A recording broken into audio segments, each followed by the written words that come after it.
Aisha Bowe has many titles: tech entrepreneur, STEM advocate, educator, rocket scientist, among others. And on Monday, Bowe will add one more: astronaut, when she and 5 other women will be launched into space by Jeff Bezos' Blue Origin New Shepard vehicle. And joining us now, before she heads off to West Texas for her flight, is Aisha Bowe. Welcome to the show. Thanks so much for coming. It's great to be here with you, Linsey. So give us a sense. Does it matter one way or another? Does it make it more unique that it's going to be all women? We're talking about Katy Perry, Gayle King, Jeff Bezos' fiance, Lauren Sanchez, you. Does that make it feel any different at all? Or you're just going to space, it doesn't matter who you're going with? Well, the inbox is full, right? And I have so many messages from 6-year-olds, from 9-year-olds, from 12-year-olds who are so excited. The 9-year-old in my inbox, she has told me that she wanted to be an astronaut since she was 3. Wow. At 4, she got to meet her astronaut idol. And now she's practicing at home with her very own simulation because she's leading the Mars crew. Wow. And when she saw Gayle and I speaking, she was like, oh my gosh, I know that this dream is real. And you have had this dream for quite a long time. Not only are you a rocket scientist with NASA and also an engineer, I mean, you have some idea about space flight, but how are you actually training and preparing for it?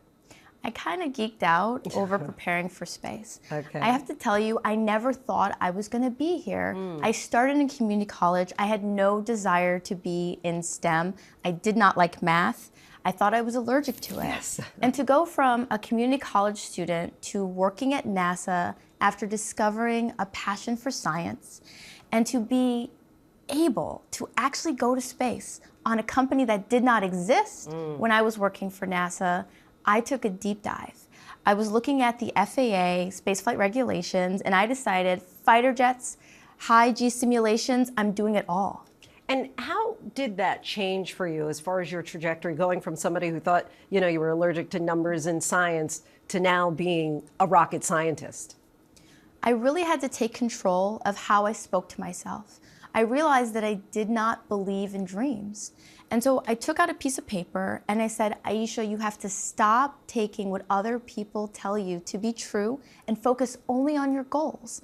And I had 3 simple ones. 1, I did not want to live with my parents forever. 2, I wanted to become an aerospace engineer because that was the coolest, hardest thing I could think to do. And 3, it was my lifelong dream to work for NASA. And you have said this is the culmination, really, of your life's work.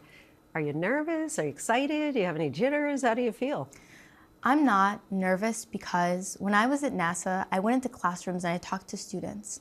And I know representation is real because when I step on that rocket, my mentee, her name is Claire, who works at Blue Origin on one of the very same rocket engines that I'm going to fly on, is one of the girls that I inspired when she was 13 years old.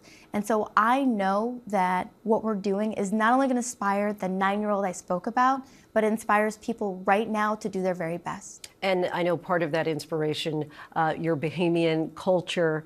What would you say? Because I thought you said something when we first met that I thought was so interesting. You said that genius is equally given, opportunity is not. And so I am so interested to know what you would want to say to the young people in particular that you feel might change their trajectory. My 92-year-old grandfather is making the trip from Exuma, Bahamas to see me fly. He was born on an island that didn't have aircraft. He rode his horse, and now he's getting ready to take an airplane to see me fly to space. To those who are looking at this, what I want them to understand is that dreams are real, and if you are crazy enough to try to change the world, you will. Aisha Bowe, we thank you so much. We'll see you next time after you have officially gone to space. We will be watching on Monday morning as you blast off.